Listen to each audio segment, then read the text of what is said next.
Dear student, योग भारती से आज एक पाठ की जानकारी हम हासिल करेंगे। मैं मोरे, अध्यापक मोरे, अहमदनगर कॉलेज से आज योग भारती की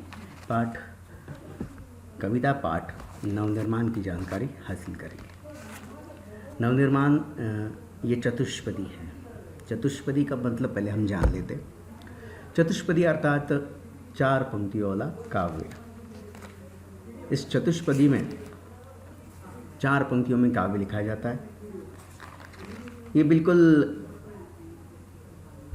4 चरणों का छंद होता है। इन 4 चरणों में, जिसे हम पंक्तियाँ भी कहते हैं, यह 4 पंक्तियों वाला काव्य होता है। इसकी विशेषता यह है कि इन 4 चरणों में या 4 पंक्तियों में जो भाव विचार व्यक्त होते हैं वो स्वतंत्र भाव होते हैं। और इसकी और एक लक्षण है या विशेषता है कि चतुष्पदी के 4 चरणों में प्रथम, दूसरे और चौथे चरण में तुकबंदी होती है।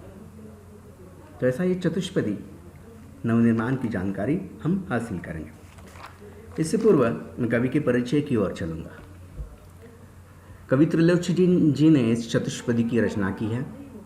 त्रिलोचन जी का मूल नाम वासुदेव सिंह जी है। उत्तर प्रदेश के सुल्तानपुर जिले के चिरानीपट्टी गांव में 20 अगस्त 1917 को वासुदेव या त्रिलोचन जी का जन्म हुआ और उन्होंने काव्य लेखन की शुरुआत की। कवि त्रिलोचन जी अपनी पहचान जनपद का कवि हूँ इस प्रकार देते थे। त्रिलोचन जी की भाषा बहुत सरल, बोधगम्य और मुहावरेदार है। हिंदी, अरबी, फारसी भाषा के जानकार हैं। इन्होंने काव्य लेखन के क्षेत्र में कार्य किया, पत्रकारिता के क्षेत्र में कार्य किया, और सबसे महत्वपूर्ण कार्य है कि जो काव्य क्षेत्र में जो नए नए प्रयोग होते थे उन्हें प्रोत्साहन देने का कार्य त्रिलोचन जी ने किया। इनकी प्रमुख कृतियाँ या उन्होंने लिखी हुई किताबें धरती, दिंगत, गुलाब और बुलबुल, जनपद का कवि हूँ, सबका अपना अपना आकाश और कहानी संग्रह है दैनंदिनी। चतुष्पदी के बारे में तो मैंने बता ही दिया। चलिए आप इस चतुष्पदी में या इस कविता में कवि ने कौन सी बात बताई है समझने की कोशिश करते हैं। इस चतुष्पदी में कवि ने आशावादी दृष्टिकोण और संघर्ष की प्रेरणा दी है।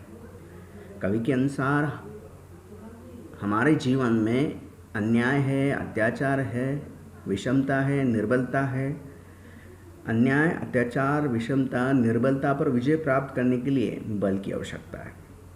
साथ ही कवि कहते हैं हमें संघर्ष करते हुए जीवन को आगे बढ़ाना है। इस चतुष्पदी में त्रिलोचन जी ये बात भी बताते हैं कि समाज में स्वतंत्रता, समानता प्राप्त करने के लिए हर एक को कोशिश करनी चाहिए।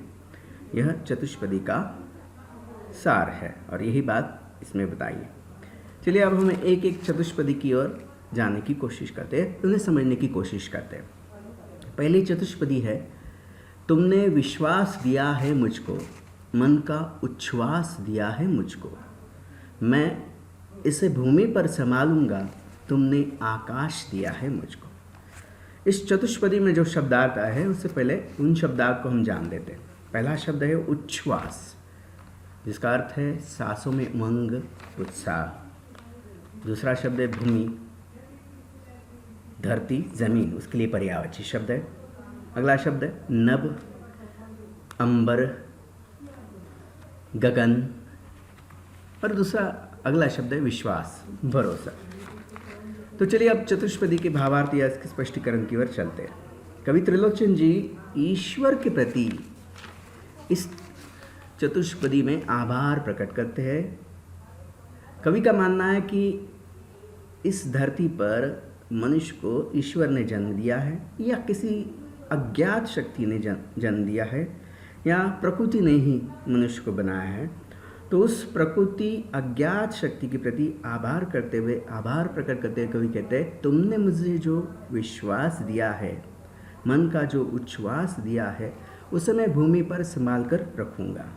अर्थात कवि ये कहना चाहते हैं कि हमारे मन में ईश्वर ने जो अटूट विश्वास भर दिया है, हमारी सांसों में उत्साह, उमंग और कुछ कर गुजरने का साहस भर दिया है, साथ ही इतनी शक्ति भी दी है कि हमारा मन का विश्वास कमज़ोर नहीं, हम उसे बेकार नहीं जाने देंगे। इस जीवन रूपी बहुमूल्य धरोहर को इस भूमि पर संभाल कर रखेंगे। इसलिए कवि कहते हैं मैं इस जीवन रूपी धरोहर को भूमि पर संभाल कर रखूँगा। आगे कवि ने कहा है तुमने आकाश दिया है मुझे, अर्थात तुमने मुझे जीने का अवसर दिया है और इस अवसर में मैं अपने जीवन को भली भांति जीता रहूँगा और इस अवसर का लाभ उठाते हुए मैं नवनिर्माण का काम करूँगा, समाज को फिर से बनाऊँगा।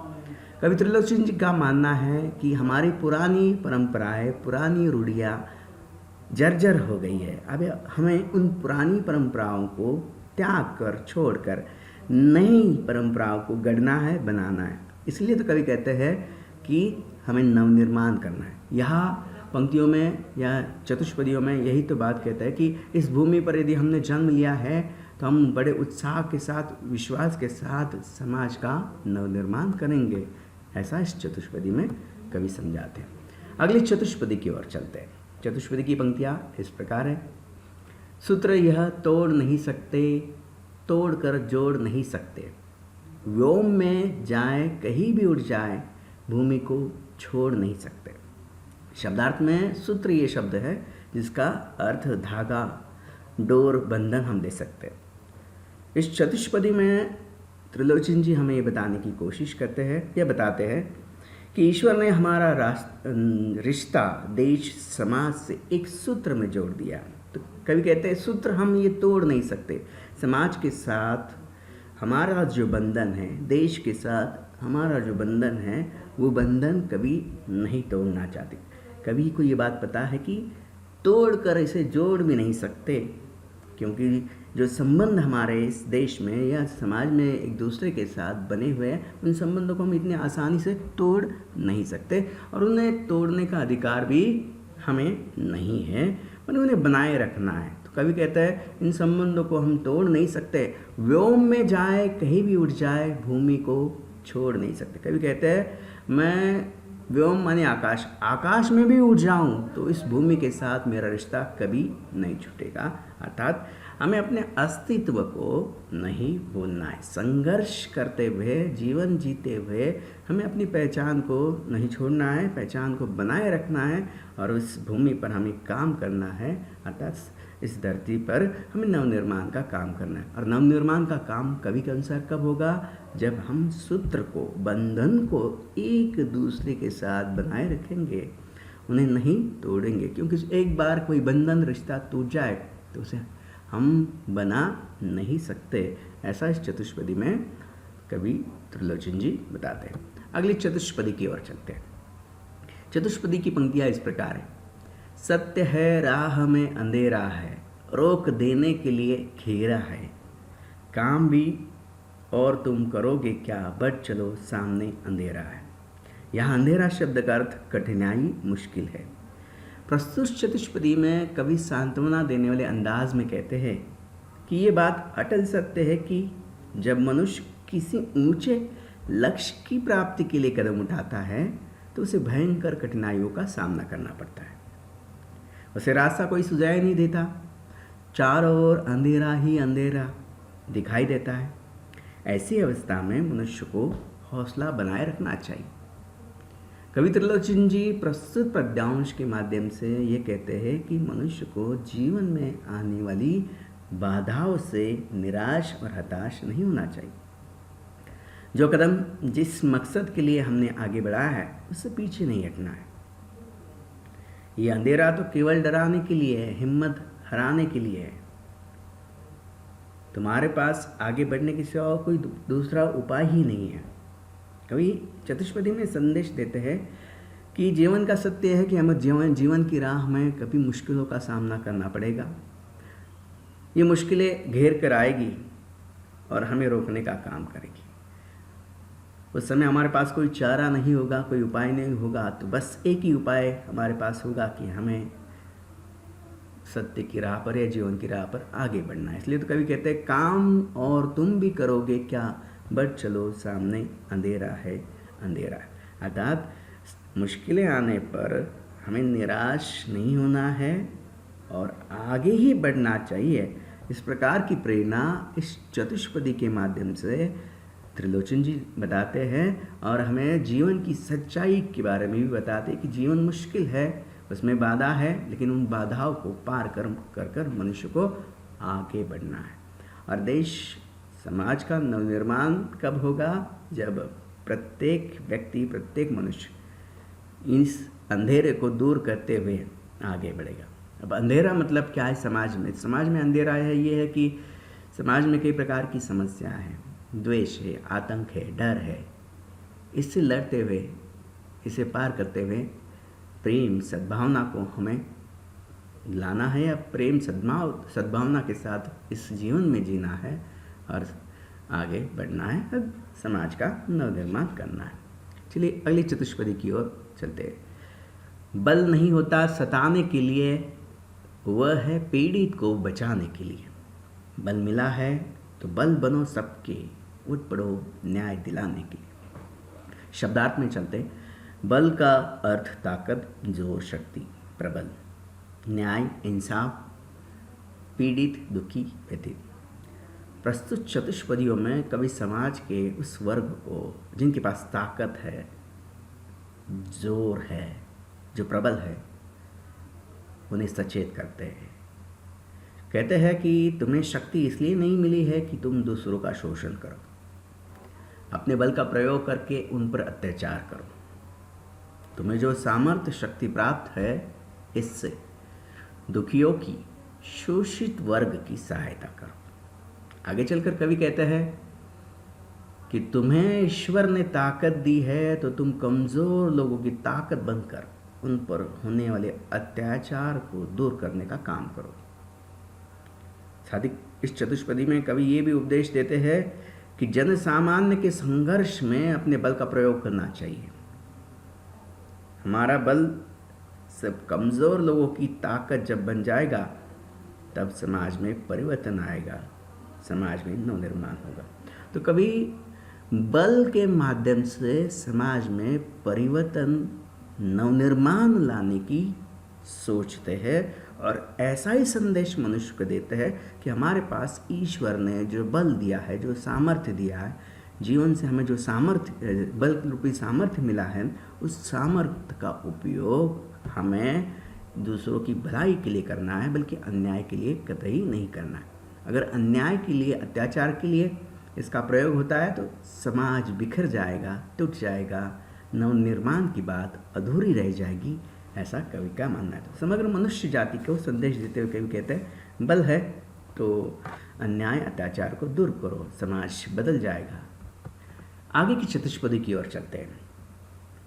चतुष्पदी की पंक्तियाँ इस प्रकार है। जिसको मंजिल का पता रहता है, पथ के संकट को वही सहता है। एक दिन सिद्धि के शिखर पर बैठे, अपना इतिहास वही कहता है। मंजिल शब्द का अर्थ यहाँ लक्ष्य, दिशा, उद्देश्य।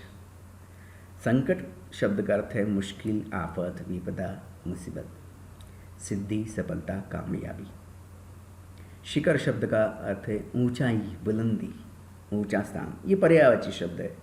कृति पत्रिका में आपको जब शब्द संपदा में पूछा जाएगा, मंजिल का पर्यायवाची शब्द लिखिए, तब लक्ष्य पर्यायवाची बनता है। संकट का लिखिए मुश्किल, सिद्धि का पर्यायवाची शब्द सफलता, शिखर पर्यायवाची शब्द ऊंचाई।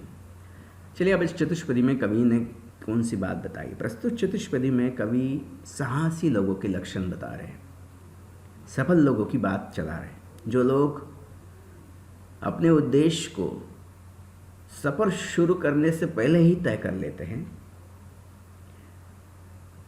उन लोगों के बारे में कवि ने बताया। जिन लोगों ने अपनी मंजिल तलाश कर ली है और मंजिल की राह पर निकल पड़े हैं, उनके बारे में बताते हैं कि उन्हें सब पता होता है कि जिस उद्देश्य की राह पर या मंजिल की राह पर वो चल रहे, रास्ते पर चल रहे, वो रास्ता कठिन होगा, संकटों से भरा होगा। उसे पार करने के बाद ही वो मंजिल तक पहुंचेंगे, ये भी उन्हें पता होता है। लेकिन ऐसे मनुष्य ये सब कुछ जानने के बाद मंजिल की ओर निकल पड़ते हैं और जीवन की कठिनाइयों को, मंजिल की कठिनाइयों को साहस और धैर्य के बल पर सहते हुए आगे बढ़ते जाते हैं और एक दिन सफलता की ऊंची चोटी तक पहुंच जाते हैं। कवि कहते हैं कि ऐसे संघर्ष करने वाले लोग बाद में दूसरों के लिए आदर्श बन जाते हैं। तो संक्षेप में कवि ने ये बात कही है कि हम अपने लक्ष्य की ओर निकल पड़े तो हमें मुश्किलों का सामना करना पड़ेगा, और ये मुश्किलों से लड़ते हुए ही एक दिन हम सफलता प्राप्त कर पाएंगे। और जिस दिन हम सफल बन जाएंगे उस दिन हमारा इतिहास अपने आप लिखा जाएगा। लोग हमारे इतिहास को गढ़ेंगे, रचेंगे। इसलिए हमें मंजिल की राह के संकटों को पार करते हुए आगे बढ़ना चाहिए, ऐसा कवि ने संदेश दिया। अब कवि ये मंजिल की बात, पद की बात इसलिए कहते हैं कि समाज के नवनिर्माण में वही लोग योगदान दे सकते हैं जिन्हें अपनी मंजिल का पता होता है, जो संकटों को सहने के लिए तैयार होते हैं और सफलता प्राप्त करते हैं। ऐसे लोग ही समाज का नवनिर्माण कर सकते हैं। तो इसी तरह सफल बनने का संदेश कवि इस चतुष्पदी में देते हैं। आगे की चतुष्पदी पढ़ रहा हूँ। प्रीति की राह पर चले आओ, नीति की राह पर चले आओ, वो तुम्हारी ही नहीं सबकी है। गीति की राह पर चले आओ, गीति की राह पर चले आओ। यहाँ पहले शब्दार्थ को जान लेते। प्रीति शब्द का अर्थ है प्रेम, स्नेह। नीति शब्द का अर्थ है नैतिकता, नेकी, अच्छाई, सदाचार। और गीति शब्द का कविता की इन पंक्तियों में अर्थ लेना है खुशी, आनंद। इस चतुष्पदी के माध्यम से कवि आह्वान करते हैं कि हमें प्रेम की राह पर चलना चाहिए। सभी देशवासियों को भी यही सीख देते हैं कि हम प्रेम की राह पर चलें, मिलजुल कर चलें। क्योंकि आज हम देखते हैं हमारे देश में हो, समाज में हो, संघर्ष हमें करना पड़ता है। संघर्ष तरह तरह के रूप में हमारे सामने है। कभी संघर्ष भूखमरी के रूप में है, कभी महामारी के रूप में, कभी विवाद के रूप में, कभी झगड़े के रूप में है, या किसी मनमुटाव के रूप में संघर्ष हमें दिखाई देता है। तो उन्हें पार करते हुए हमें आगे बढ़ना है। तो कवि कहते हैं कि नेकी की राह पर चलकर आगे बढ़ते रहो, इसी में समाज और राष्ट्र और परिवार की खुशी है। इस खुशी पर सभी का समान रूप से अधिकार है। एकता और मानवता के आदर्श को सामने रखकर जीवन पथ पर आगे बढ़ते चलो। अमन, शांति, प्रेम को अपने जीवन का लक्ष्य बना लो तो हम सुखी रहेंगे।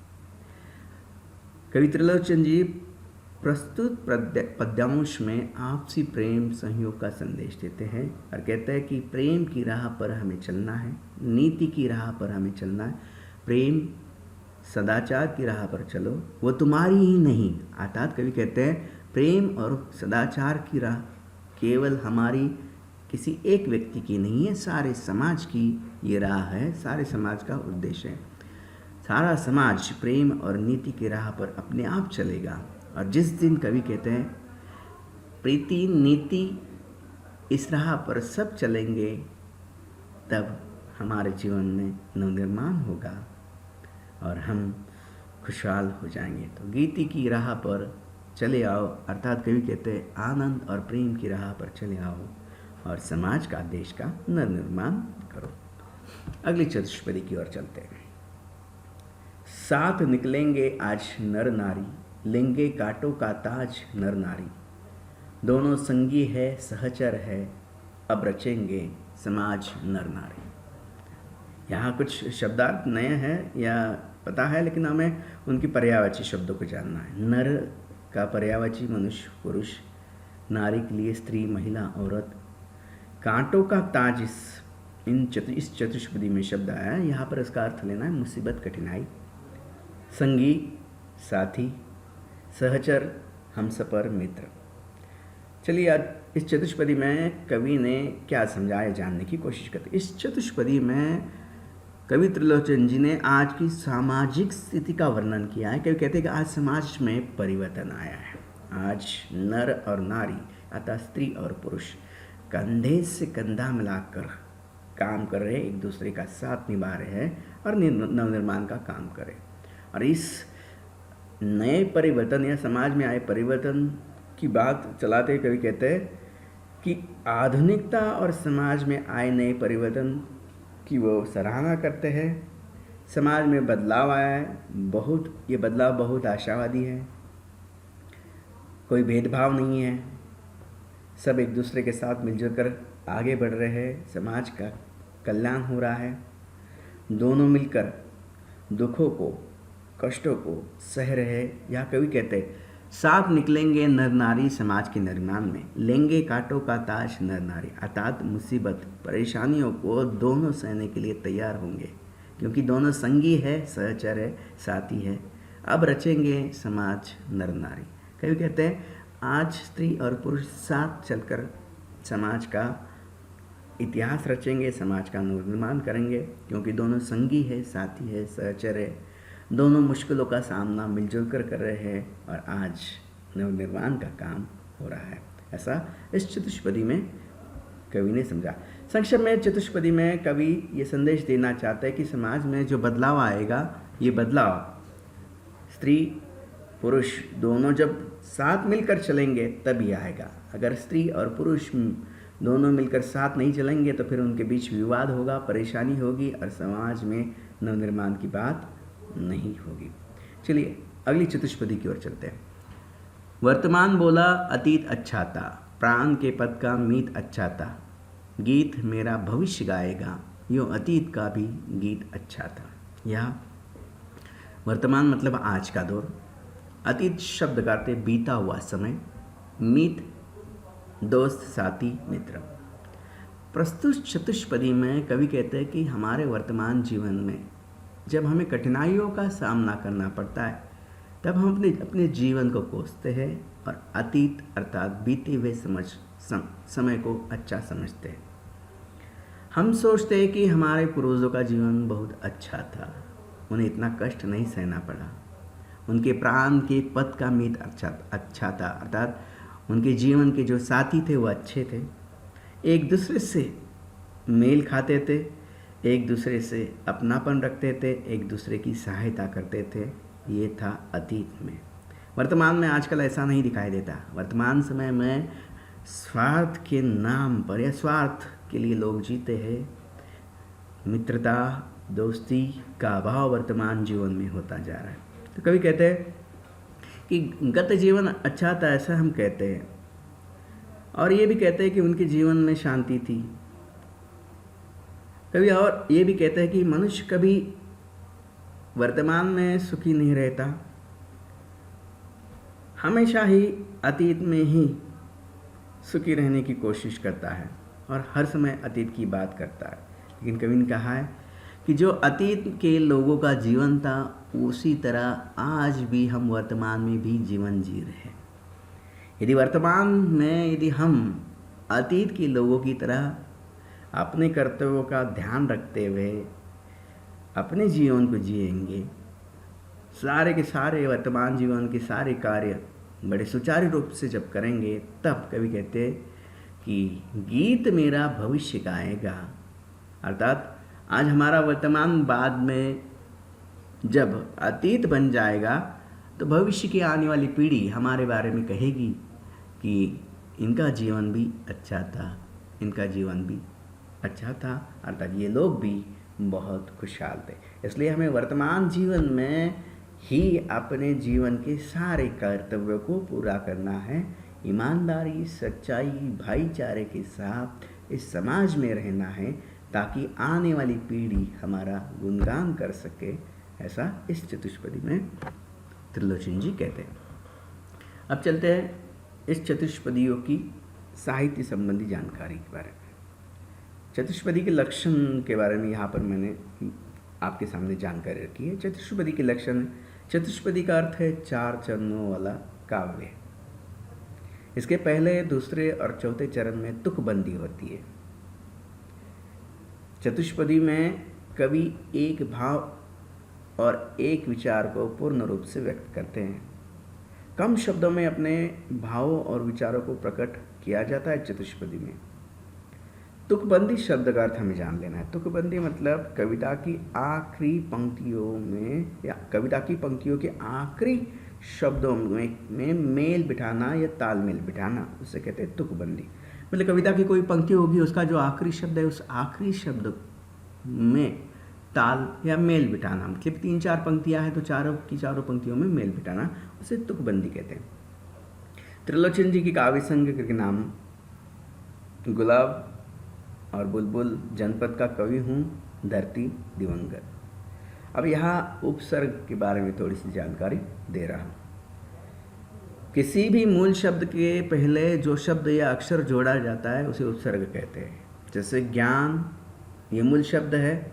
अब इस शब्द से पहले यदि हम अ अक्षर जोड़ देते हैं तो अज्ञान हो जाएगा। तो इसी प्रकार जो शब्द बनते हैं उपसर्ग युक्त शब्द बनते हैं।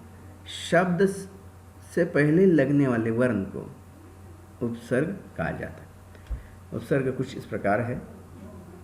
अ, आ, ई। आकलन की ओर चलते हैं। कृति पूर्ण कीजिए। बल इसके लिए होता है, बल अन्याय को दूर करने के लिए और दूसरों की ताकत बने रहने के लिए होता है। स्वाध्याय आप घर पर पूरा करो। आज हम यही रुकते हैं। आज के लिए बस इतना काफ़ी है।